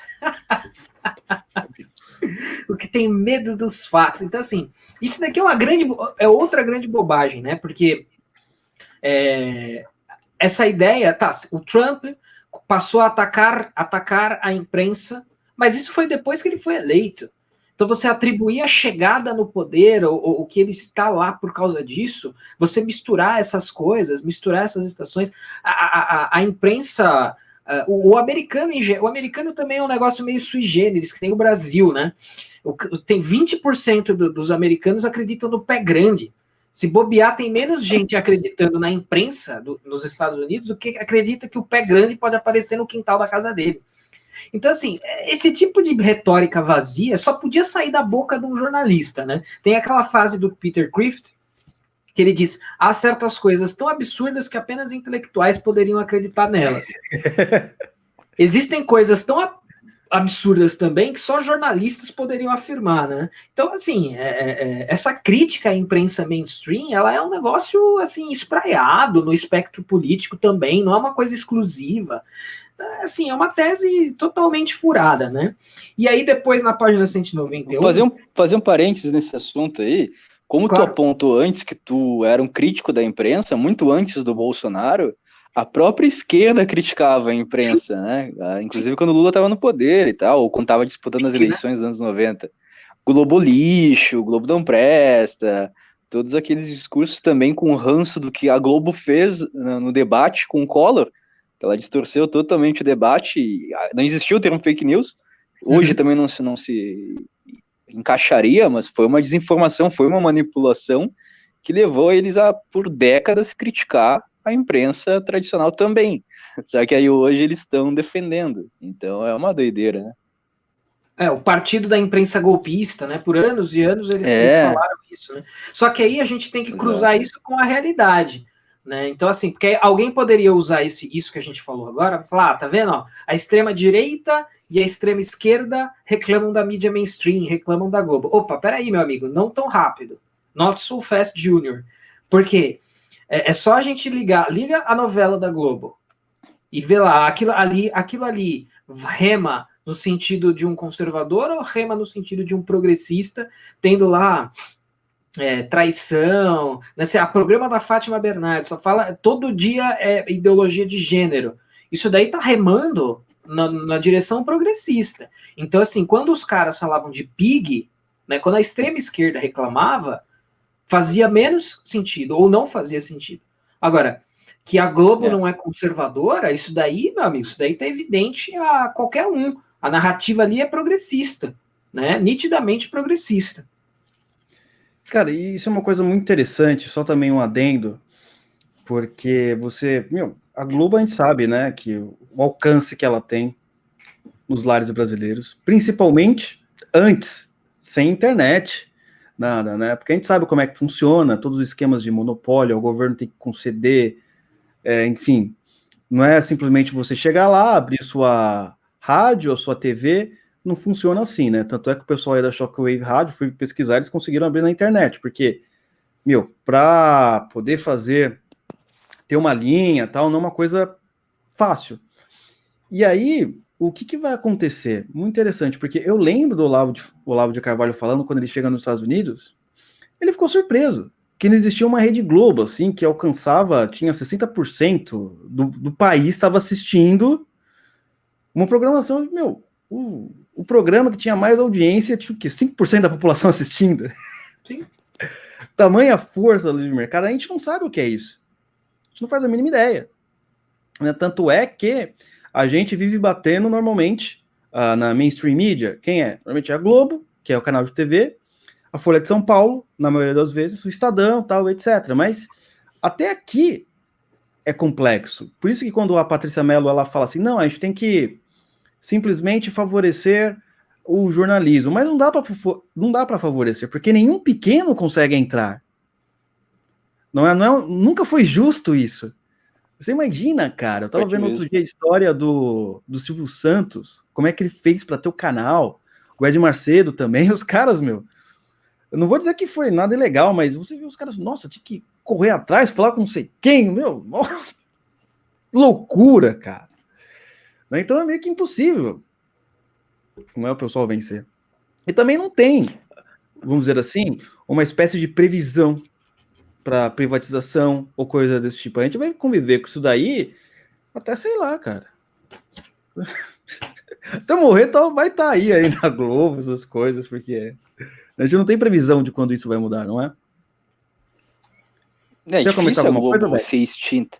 É difícil a Globo ser extinta. O pessoal acha que a Globo vai acabar um dia porque tá sem audiência. A Globo ela vai se refazendo, vai dando um jeito de se reformular e tentar ter a manutenção dela, porque o patrimônio dela é extremamente estúpido de grande, né? Então é uma utopia esperar que chegue esse dia. Então é a gente tentando ocupar esses espacinhos que vão liberando para a gente conseguir fazer as coisas do nosso jeito, né? A internet, que ajudou muito nessa questão de liberdade de transmissão de pensamento, de ideias, né? De informações. Mas esperar alguma coisa da grande imprensa que tenha. Já vai ser muita vitória se tiver um canal normal, né? Eu não digo nem conservador, eu digo um canal normal. Que tu ligue e não veja nada bizarro acontecendo em nenhum programa ao longo do dia. Então, não dá pra ter muita esperança, né? TV aberta, né? Mas sabe qual que seria o combo do mal? Combo do mal? A Globo quebra e os chineses compram. Pô, imagina. Comemorou. Quebrou. A China vem e compra os caras. Pronto. Por favor, André. Bom, última citação aqui minha do livro, na página 191 do capítulo 4, porque assim, aí ela vai desenvolvendo... Páginas? Oi? São quantas páginas? No total são 250, mais ou menos. Deus. Como o pessoal tá brincando no Twitter, a gente vai ter que tirar uma insalubridade de algum lugar aí, né? Porque ler essas maravilhas. Mas, enfim, ela desenvolve a tese do ataque à imprensa, né? O Orbán, o Trump e tal. Só que aí, olha só. O Trump atacou a imprensa, beleza. Aí, olha só, ela tem um outro lapso de lucidez aqui.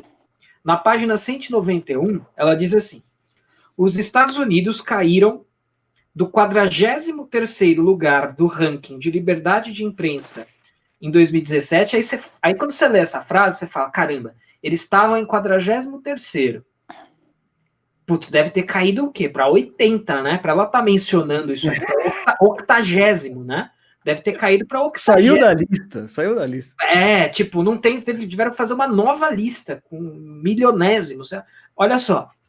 Então, os Estados Unidos caíram do 43º lugar no ranking de liberdade de imprensa em 2017 para o 45º lugar em 2020. Ou seja, caiu 2 posições. Ela constrói toda uma narrativa para falar de ataque à imprensa, o Trump é malvado, ataque à imprensa, ataque... Aí os caras caem em 2 posições. Se tivesse havendo um ataque tão suntuoso, tão colossal à imprensa, como ela tenta dar a entender, não teria caído muito mais? Não, caiu. Ou seja, com o Obama, estava na 43ª, e com o Trump foi para a 45ª.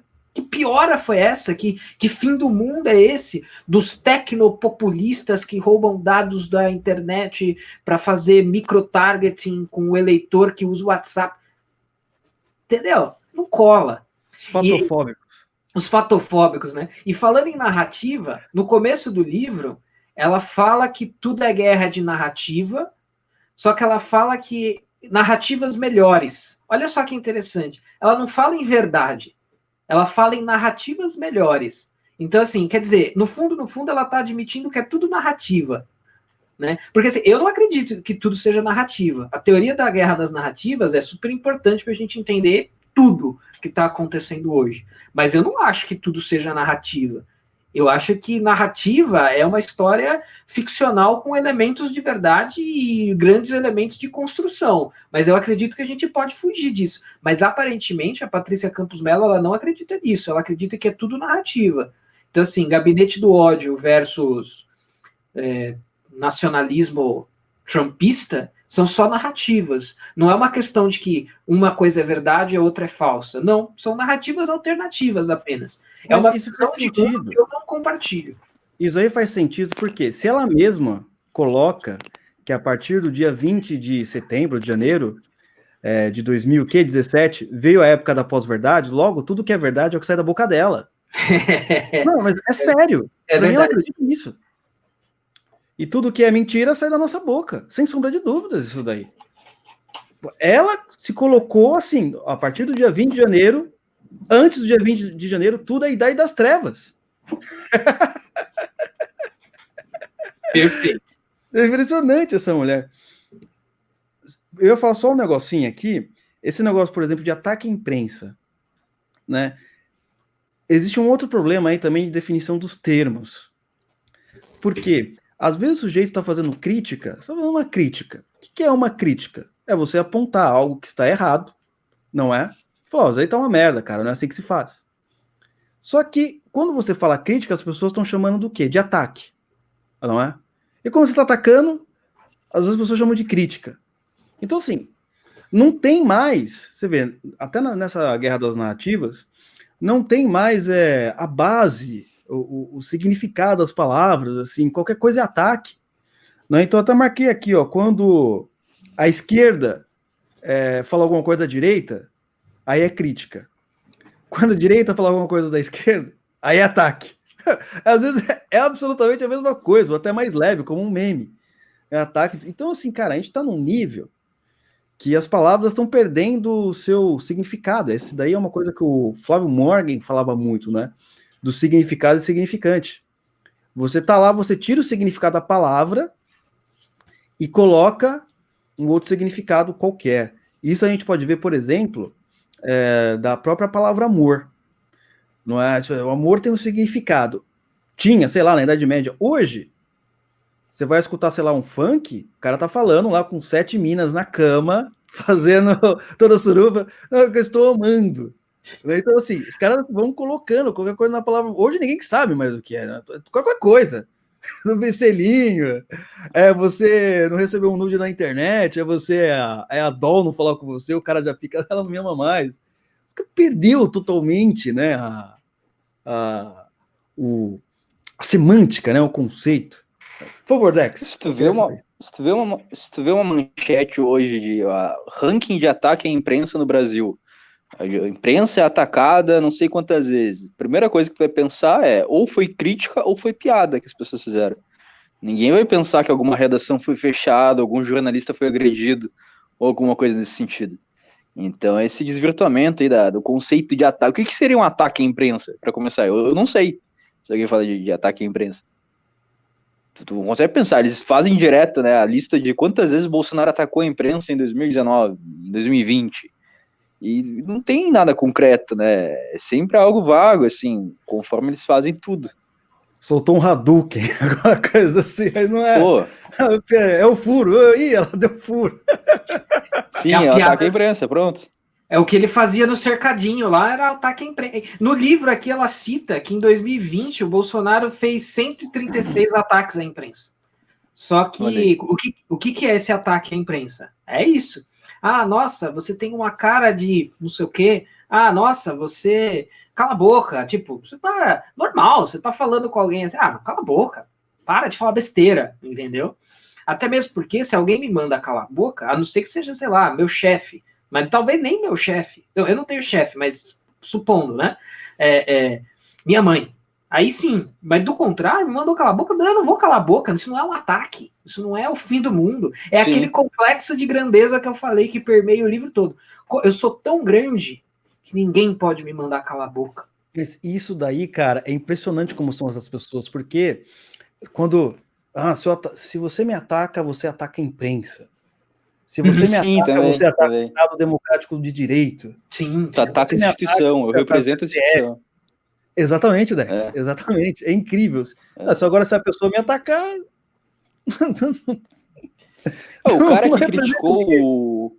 O cara que criticou no avião o Lewandowski, ele criticou o Lewandowski e o Supremo tratou como se fosse um ataque ao Supremo. Processaram o cara por injúria, ele saiu preso do avião, e sendo que não existe injúria à instituição, à CNPJ. Tu não tem como tu atribuir isso legalmente falando. E foi considerado. Então, todo o corporativismo deles também é usado na imprensa, em políticos também, né? Um ataque a mim como deputado é um ataque à democracia, ao parlamento. Então, é uma blindagem que eles acabam usando para se defender totalmente de qualquer tipo de crítica. Porque se a matéria fosse imprensa, tantas vezes criticada em 2019. Você já quer saber, né? A crítica é justa, é injusta, foi ofensa, não foi? Mas eles já usam a palavra ataque já para conseguir extrair o emocional da pessoa de que foi algo baixo, algo agressivo, algo violento, algo que não deveria ser tolerado, né? E é a lógica, né? Se você ataca, você foi motivado pelo quê para atacar? Foi motivado pelo ódio. Foi motivado pelo ódio? Não, mas é lógica. Se você é motivado pelo ódio, logo você é uma pessoa que não pode conviver com as outras. Qual que é o seu lugar, então? Não é basicamente isso? Nossa, a facada, é tão odioso. Pode falar. A facada do Bolsonaro, eles falaram que foi motivada devido ao discurso de ódio dele. Aquilo que propagou o atentado, né? A tentativa de assassinato. É muito curioso como eles conseguem fazer esse malabarismo assim todo e algumas pessoas acabam caindo. Pois é. Mais uma coisa, blá, blá, blá. 1h30 já aqui de live, de podcast. Mais alguma coisa?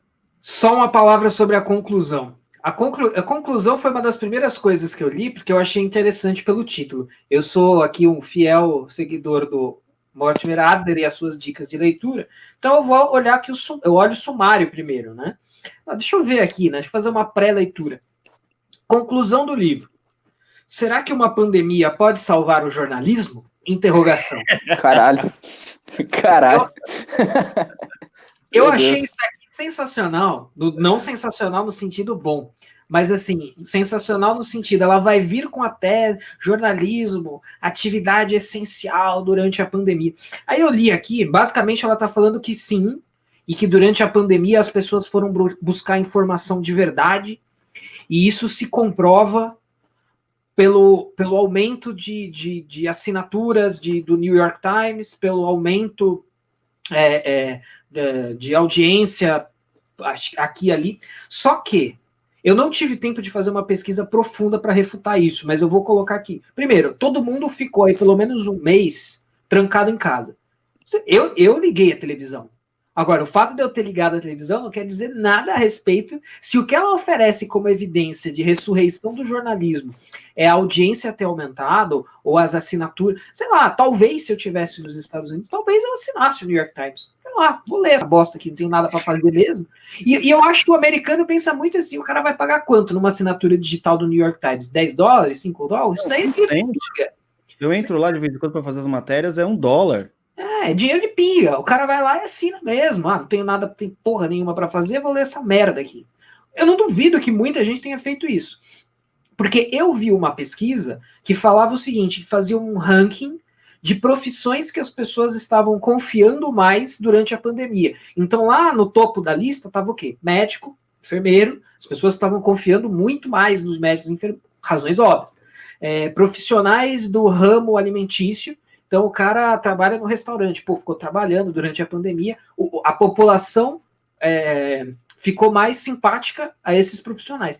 Eu lembro de ter visto uma pesquisa que mostrava que a imprensa e os políticos eram os únicos grupos nos Estados Unidos que as pessoas estavam confiando menos. Eu não achei essa pesquisa para trazer ela inteira aqui, mas eu tenho certeza absoluta que eu vi isso, então se procurar a fundo vai achar. E eu achei uma outra pesquisa que fala o seguinte, Covid-19, a confiança na mídia está mais alta e mais baixa.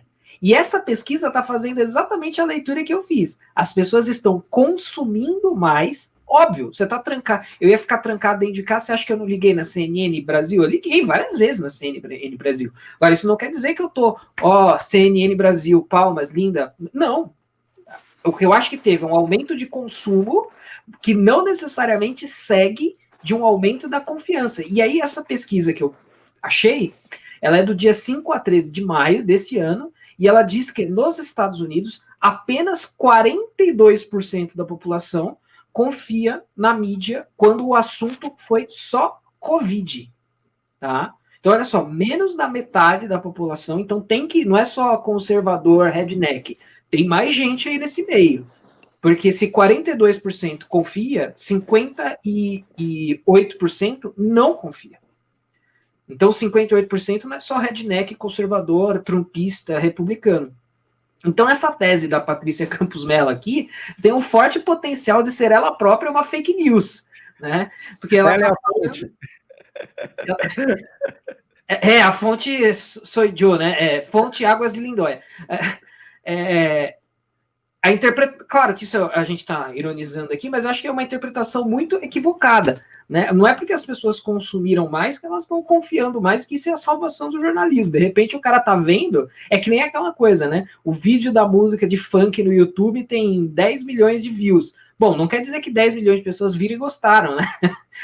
Talvez 6 milhões tenham visto e achado uma bosta. Então, eu acho que ela tá aí confundindo consumo com confiança, né? Embora tenham pesquisas também que falam da confiança e tal. Eu acho que isso é uma tese disputada, que ela traz na conclusão do livro, e, para mim, é furado, ou é, no mínimo, bastante questionável. A maior prova que tu tem é que se tu vai... Elevador, papo de elevador hoje em dia é corona, né? Tu entra, o pessoal fala, pô, essas taxas, hein? Que coisa, né? Essa pandemia, que doideira. Televisão tá insuportável, né? Não dá para assistir TV. Virou papo de elevador, ninguém tá mais aguentando a programação, desde março, já são 5 meses desse jeito. Então, realmente, aí tu vê como tá baixa a confiança, que o que mais tem é vídeo de jornalista sendo agredido porque não tá usando máscara, porque trabalha para Globo, trabalha para tal emissora.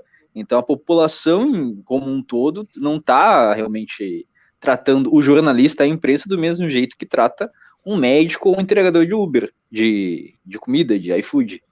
Então, realmente, são formas simples de tu constatar que ela está totalmente equivocada nesse posicionamento dela, nessa esperança que ela tem. Eu ia acrescentar no seguinte, mentir com estatísticas é melhor ainda. Porque é o seguinte, dependendo de como você apresenta, esse negócio de estatística é complicado. Não é porque a maneira como você colhe os dados, você pode simplesmente manipular de qualquer jeito. Eu lembro do Thomas Sowell falando naquele debate com a mulher, que ela falou assim, olha aqui, ó, muitas mulheres ganham menos do que os homens. Aí eu falo assim, não, peraí, essas estatísticas suas não tá certo. Não é assim que se faz estatísticas de nível salarial e nem de emprego, certo? Por quê? Você está comparando mulheres casadas, com não sei quantos filhos, com homens solteiros. É evidente, o homem solteiro, ele vai trabalhar 10 horas, vai fazer hora extra. Uma mulher casada vai trabalhar muito menos. É evidente que ela vai ganhar menos. Não é assim, não é esse tipo, não é estatística isso. Né? Então, até ele fala, ó, quando você for fazer uma estatística sobre nível salarial, você tem que comparar. Ó, a moça é solteira com homens solteiros. Aí sim, com a mesma profissão, não é? Com o mesmo tempo de estudo, etc. Aí você vai fazer uma comparação correta. Não essa, né? Que a mulher casada trabalha 4, 6 horas e o cara solteiro, evidente, vai poder trabalhar 12 horas, vai ganhar uma hora extra. Aí até eu. Não é essa questão. Isso também é uma estatística que no livro da Djamila Ribeiro, ela também apresenta estatística. Você fica assim, ela fala, está ocorrendo um genocídio da juventude negra. Né? Porque não sei quantos negros estão morrendo, jovens estão morrendo. Só que é o seguinte, ela fala dessa estatística, só que tem um ponto aí. Ela não fala quem está matando a juventude negra. Não é? Ela não fala assim que, por exemplo, mas quem é que está dando um tiro? É o policial ou é o traficante? Não é? E é pior ainda, se ela vai pegar, por exemplo, mas qual que é a cor do traficante? Ele é branco? Ele é preto? Ele é marrom? Ele é japonês? Então, esses dados que são extremamente importantes para uma estatística dessa, a maioria dos negros estão morrendo. Por que eles estão morrendo? Por causa bala perdida, homicídio, tá, mas quem tá matando eles? Isso os caras não mostram. Então, pô, estatística não me serve para nada. Já dizia o Tio, eu não acredito em estatísticas que eu mesmo não tenha manipulado, né? Ai, meu Deus. Algo a acrescentar, Dex, dessa nossa última conversa? Não. Tá perfeito aí. Outra estatística que eles gostam também de mexer é na questão do quando é negro e quando é pardo. Isso é verdade. Vai variando conforme a pesquisa for, tu vai ser negro ou vai ser pardo.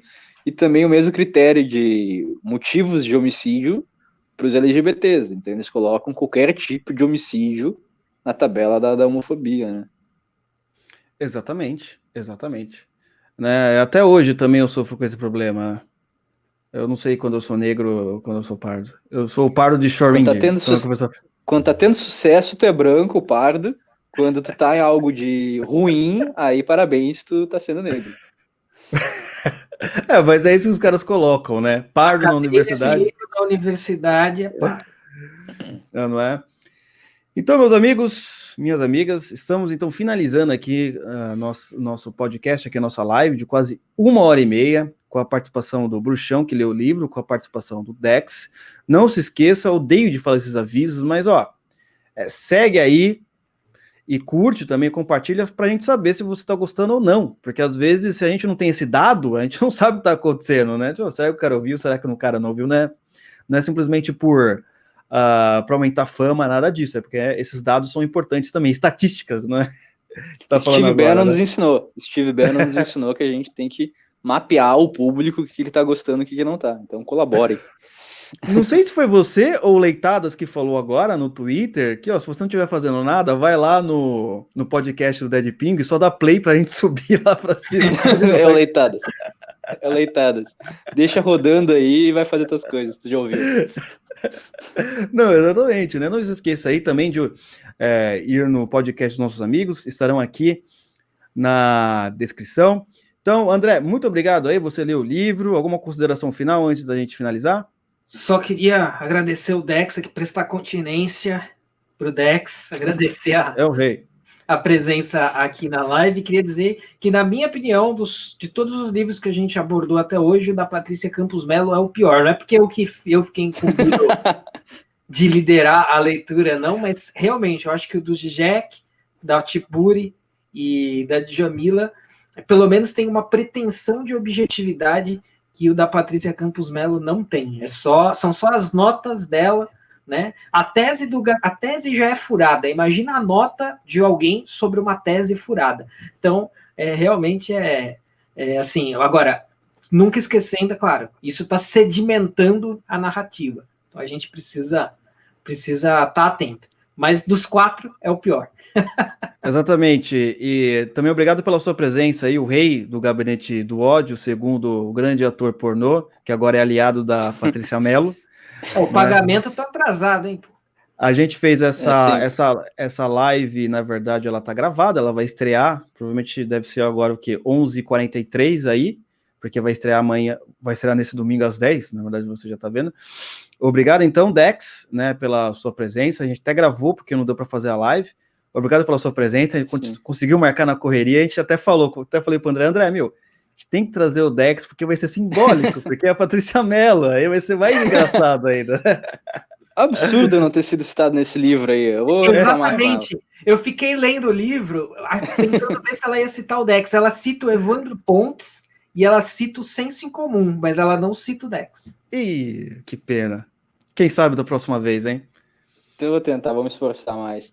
Eu queria fazer uma consideração final, que é engraçado a teoria do Gabinete do Ódio, que já tiveram várias reportagens, vários livros, Felipe Moura Brasil, a Patrícia Campos Melo, vários outros jornalistas de suposto renome tentando descobrir, e a gente tem 2 conclusões hoje em dia, né? Ou ele é o nosso pé grande e não existe, né? Ou os jornalistas são muito ruins e não conseguiram achar essa estrutura extremamente sofisticada e complexa vinda de um órgão público, né? Porque seriam assessores do governo. E o que eu acho muito difícil ser verdade, né? Porque órgão público não costuma ter esse nível de sofisticação. Então, são as 2 conclusões possíveis. Ou o nosso pé grande, ou o órgão público está eficiente, está competente. O Estado está bom. Nesse sentido aí, tem que ampliar. Ou os 2, né? Ao mesmo tempo, por que não? Sim. Não é? Dex, então aqui a sua última consideração final, aqui na presença do programa. Obrigado aí por ter vindo, viu? Eu só queria agradecer aqui, espero ter estado à altura aí do vocês, do assunto, do público de vocês, e que seja bom, e é isso, satisfação e lisonjeado pelo convite. A gente que agradece, viu? Então, pessoal, você que está nos ouvindo ou vendo agora, muito obrigado. E nessa semana, certo, nós teremos só mais um podcast, né, do nível de leitura, do guia, como que é o nome mesmo? Guia de sobrevivência de leitura, e talvez mais um com a Ludmila Lins Grilo, que é o lançamento do livro dela, correto, André? Isso, estamos agendando. Talvez, né? certo? E também, para quem faz parte do Oliver Club, vai ter mais uma aula do livro A Vida Intelectual, do Sertilhan, né? Então, se você puder assinar, isso aí na descrição. Muito obrigado a todos. Até a próxima. E não, peraí, não finalizei. Próximo domingo, vai continuar às 10 horas a nossa live sobre quadro de artes. Não é? A gente já está chegando quase na modernidade lá, né? A nossa ideia ali é mostrar como os quadros eram ótimos e agora a arte virou decadente. A gente mostra os quadros, tudo direitinho, certo? Próximo domingo às 10 horas, certo? Então, muito obrigado para quem está ouvindo, obrigado pelos participantes, Bruxão, Dex, muito obrigado pela presença de vocês dois, pelo ouvinte, pelo telespectador, o internauta, sei lá o quê, e até a próxima.